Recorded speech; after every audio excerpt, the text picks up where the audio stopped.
Fíjense, el tema es interesante. ¿Por qué? ¿Qué apreciamos ya? La entidad lo que ha hecho es copiar las bases modelo de OCE, pero le aplicó la cláusula modelo que tenían ellos para solución de controversias, lo que nos da dos convenios arbitrales.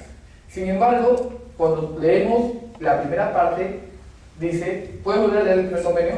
Toda controversia surgida durante la etapa de ejecución del contrato deberá resolverse mediante conciliación o arbitraje.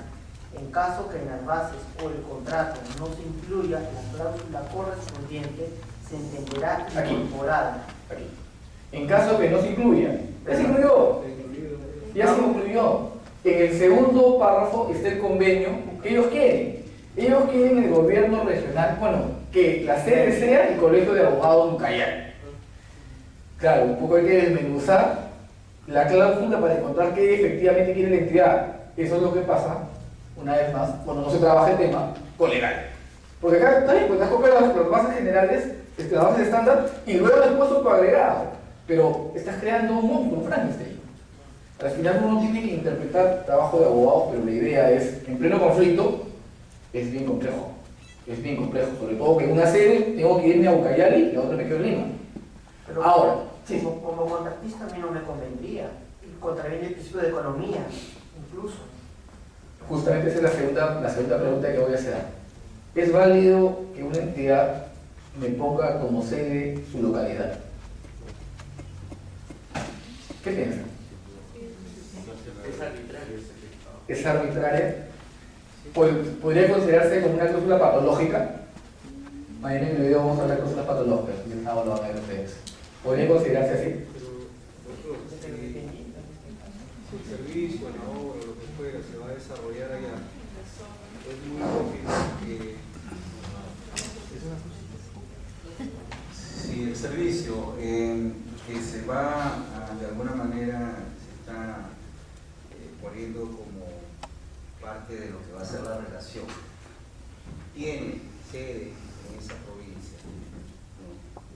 Es también válido que la institución, en este caso el órgano gubernamental, solicite de alguna manera que dentro de su jurisdicción tenga, digamos, alguna clase de sometimiento arbitral. Es normal. Es normal que eso suceda. Bien, acá, por ejemplo, sucede que yo he visto un montón de cláusulas que establecen, ¿no?, que si el servicio pedido por alguna entidad del Estado, pero sometido, digamos, a una prohibición especial, sea en esa prohibición que tenga que resolverla. Bien, el tema aquí es interesante, ¿ya? Fíjense cómo va a darse el tema puntualmente. La entidad queda en Ucayali, no hay problema, pero el objeto de la prestación solamente le pueden brindar empresas de seguros. Todas las empresas de seguros, salvo Positiva, están en Lima, Positiva está en Arequipa. Ninguna está en Ucayali. No tiene sucursal, no tiene filial, no tiene nada. Están. Entonces, ¿qué hacer? Otra cosa. El gobierno de Ucayali siempre ha tenido cláusulas un poquito particulares. Antes se establecía la cláusula que la solución de la controversia será resuelta por un árbitro de Ucayali o por un tribunal de arbitraje de Ucayali. Lo que me generaba a mí, mi primera inquietud, ¿qué es un árbitro de Ucayali? ¿Vivir en Ucayali o haber nacido en Ucayali? Ambas cosas son árbitros de Ucayali, ¿no? Y justamente se les comentó todo y cambiaron. Entiendo que lo que ellos querían era que la sede esté allá. Pero fíjense, tal como está redactado el convenio, puede que los tres árbitros sean de Lima, porque no está estableciendo que los árbitros vivan en Ucayali, sino que las partes pueden elegir los árbitros. Sí. Un día particular, yo pienso de que uno de los principios básicos del arbitraje es la imparcialidad. Sí. Y crea suspicacia de que el tribunal, la sede sea en la jurisdicción de uno de las partes. Pero podría que no suplicarse a la inversa, que no pongan nada y que la sede sea en Lima. En todo caso, podrían optar por una sede neutral. Siguiendo tu lógica, ¿cuál es una sede neutral entre Lima y Ucayali? ¿Huánuco? Por lo que te digo, o sea, el tema es interesante porque da para muchas cosas. Lo que acá tenemos justamente solamente es que la entidad lo que ha querido un poco es defender su localidad geográfica en la medida que le demanda mayor esfuerzo trasladar a su personal a Lima. Eso es lo que ha querido ver. Pero no se ha puesto a pensar qué va a pasar, porque lo más probable es que ellos designen un árbitro de Ucayali y que el asegurador designe un árbitro de Lima. Los árbitros no se van a poner de acuerdo. ¿Y quién va a designar de manera residual? OCE. Y el 95% de los árbitros que designa OCE, ¿dónde están? En Lima. Con lo cual vamos a tener un tribunal que va a tener que irse a Ucayali. Y el tema es, y adicionalmente una de las partes va a viajar de Lima o de Arequipa a Ucayali. ¿Cómo que ese convenio? Es válido, pero se genera mayor gasto. Es válido. Lo que pasa es que, ¿qué puede hacer un contratista? ¿Puede observar el convenio? En la etapa de observación, ¿puedo observar el convenio? Perfectamente válido. Yo digo, disculpa, me estás quitando mi derecho a poder defenderme en sede de Lima. Y es más, nos estamos buscando todo, porque los árbitros de no están en Lima. Sería razonable. Sería un tema muy bacán elevar las bases, ¿no? Porque obviamente la entidad me va a desestimar el tema. Claro, pero por el monto lo más probable es que no vaya. Pero si tuviera que ir a OCE, sería un tema bien interesante. Porque aquí lo que se está definiendo justamente es la sede arbitral.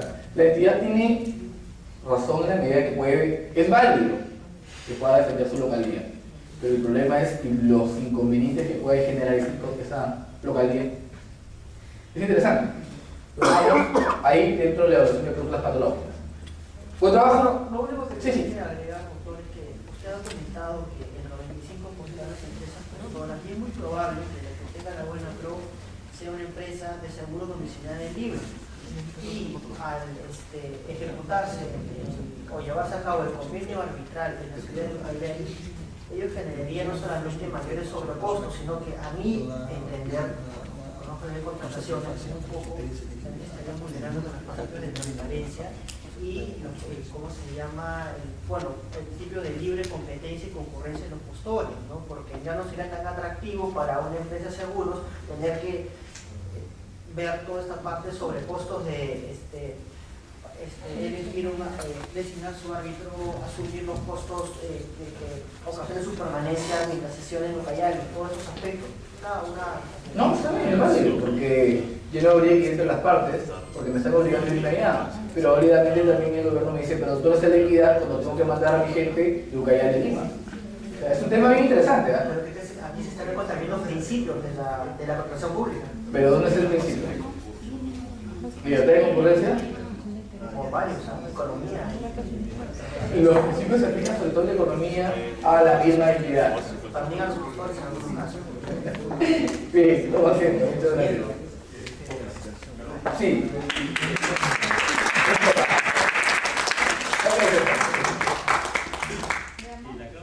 La cláusula 19ª, y eso también es una opinión personal, creo que contiene una frase,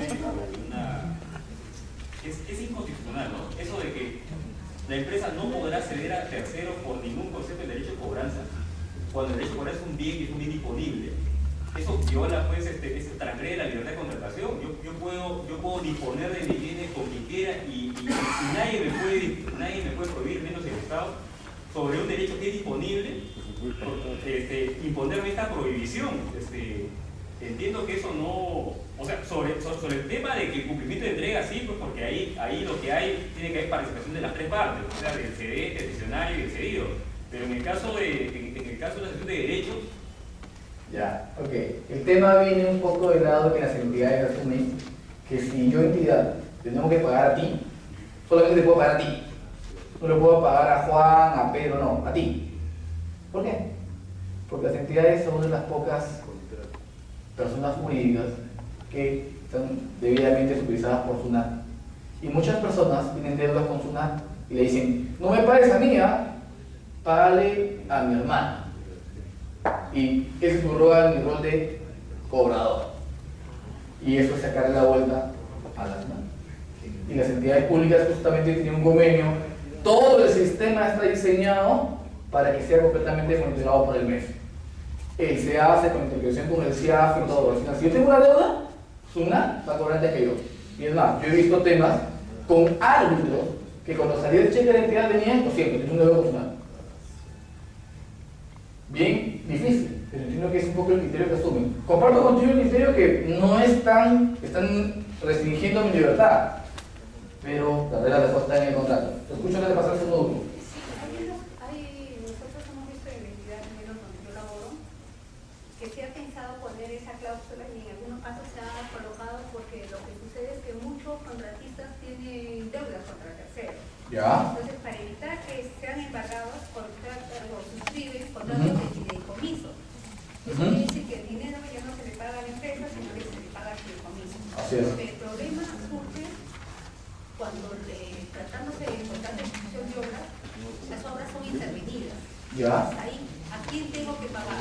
Ya no tendría que pagar fideicomiso, sino que ese dinero lo está más acumulada para que yo pueda, como Estado, conjuntamente con el contratista, administrar el dinero para que ese dinero sea direccionado para la ejecución de la obra. Entonces sí, tiene a veces... Por supuesto, me va a afectar. Sobre todo si estoy en plena ruta crítica, conozco es un tema bien peleagudo, por Dios. Pero la opción, al menos en los modelos de contratos que asumen las entidades, es esta. Bien, el último grupo, por favor.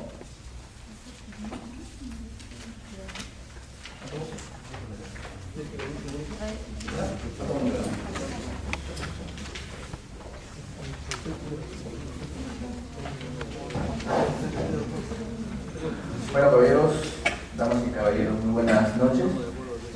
Mi nombre es Manuel Vázquez. Y bueno, nuestro grupo va a tratar lo que concierne a una licitación pública internacional, que consiste en una prórroga sobre contratos de seguro. ¿Quiénes celebran este contrato o esta renovación de contrato? Lo celebra por una parte el PNUD al fortalecimiento del Poder Judicial, quien se le va a denominar proyecto, y por otra parte la empresa Sudamérica, quien se le denomina el contratista.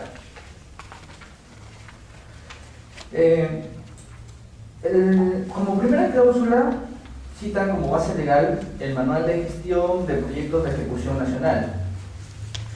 Dentro de la segunda cláusula hacen citas a las referencias, que cuando en el presente contrato se menciona la palabra manual, se entenderá que se está refiriendo al Manual de Gestión de Proyectos de Ejecución Nacional. Los antecedentes del contrato son que Proyecto aseguró dentro de su plan anual de adquisiciones en el ejercicio fiscal de 2010, ¿no?, convoca la licitación pública internacional y se señala de que el proyecto firmó un contrato con Sudamérica por un periodo de 12 meses desde el 7 de septiembre al 7 de diciembre del 2010. Bueno, aquí va a haber una ausencia, se trataba de 7 de septiembre del 2009, se entiende, al 7 de septiembre del 2010.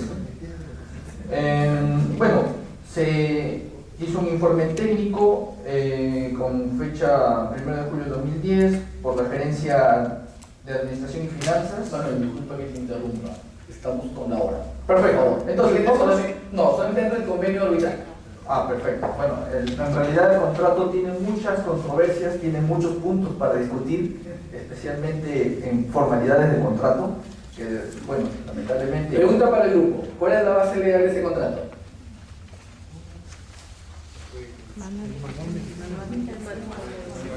¿Cuál? ¿Y en todo más de ley de contrataciones? Entonces no podríamos evaluar la legalidad o no del contrato si no tengo el manual. No podemos ver este contrato con los ojos que vemos todos los contratos. Así como que hay un contrato privado, ahí había un contrato con particularidades de entidad pública de una región, acá tiene un contrato con un convenio internacional. Fíjense cómo el chip del abogado tiene que ir cambiando de conformidad con en qué base legal se encuentra. Ahora sí, vamos al convenio. La cláusula 15ª, solución de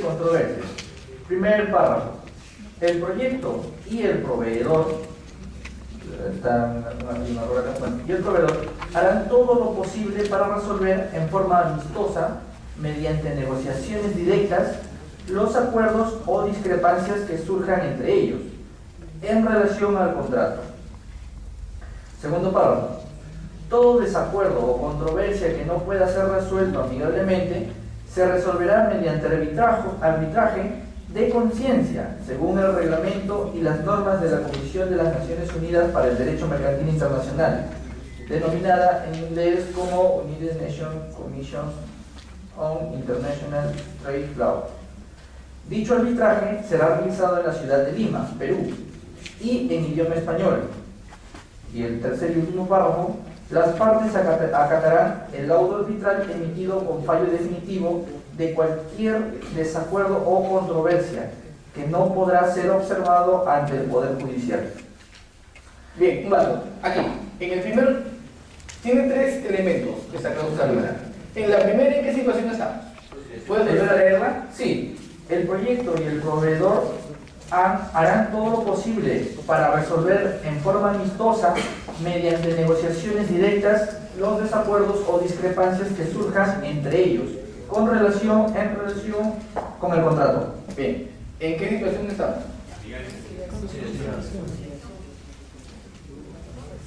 Estamos en el agotamiento de una vía previa, que en este caso tendría que ser por amigables componedores, por mediación, por conciliación, por cualquier mecanismo que resulte ser previo al arbitraje. ¿Es conciliación? No habla de conciliación, pero que las partes puedan de alguna manera, ¿no? Por eso, es que es interesante justamente ver eso, ¿ah? Aquí no habla de conciliación, habla de amigable composición, se puede entender mediación o negociación, que está dentro de los medios narrativos de solución de conflictos. Esa es la base de los gringos, la MPF es un NOT, el contrato, y justamente ellos tienen otra visión para solucionar los conflictos. Fíjense, primero, las partes. O sea, no van a conciliar, no, ustedes. Fíjense cómo pueden arreglar, llamado mediación o negociación. Acá lo llaman, ¿cómo lo llaman acá? Amistosa. Amistosa y negociación. Ok.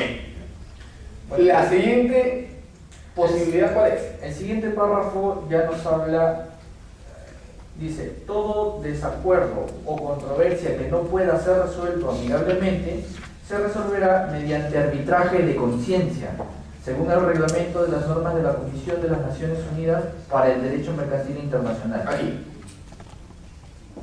¿Qué opina nuestro ordenamiento jurídico con relación al arbitraje de conciencia? ¿Es factible o no es factible? ¿Qué norma? El artículo 57 del decreto legislativo. Solo quería que me diga la ley de arbitraje, pero muy bien, muy preciso. Ok, es válida. Lo que pasa es que, fíjense ahora la otra alternativa. ¿En contrataciones públicas es válido el arbitraje de conciencia? No, solo es válido el arbitraje de derecho. Aquí estamos en un contrato suscrito en representación del Poder Judicial con una empresa peruana. Prácticamente las prestaciones van a ser peruano, entidad privada. Un escenario real o usual sería la ley de contratación. Pero aquí tenemos un agente tercero, que viene a ser dice no. Por si acaso se integró el convenio de Naciones Unidas, el convenio estándar, primero, amigable composición, amigable negociación. Segundo, arbitraje, pero de conciencia. ¿Qué más tiene? Por último, las partes acatarán el laudo arbitral emitido como fallo definitivo de cualquier desacuerdo o controversia que no podrá ser observado ante el Poder Judicial. Entonces, la pregunta del millón es, ¿pueden interponer recurso de anulación del laudo contra este laudo? ¿Puedo o no puedo? Fíjense qué importante es, ¿ah? Dicen que no viene el Poder Judicial, pero ojo, un poquito, no estoy perdiendo mi derecho a acudir al Poder Judicial, porque ¿qué pasa si acá de repente el árbitro de conciencia no notificó a una parte o sacó su laudo fuera del plazo establecido? Causales de anulación del laudo en el Poder Judicial. Sí. Claro, se refiere a si incurren las causales, obviamente sí. La situación es que si no incurrieran las causales, esa es la controversia.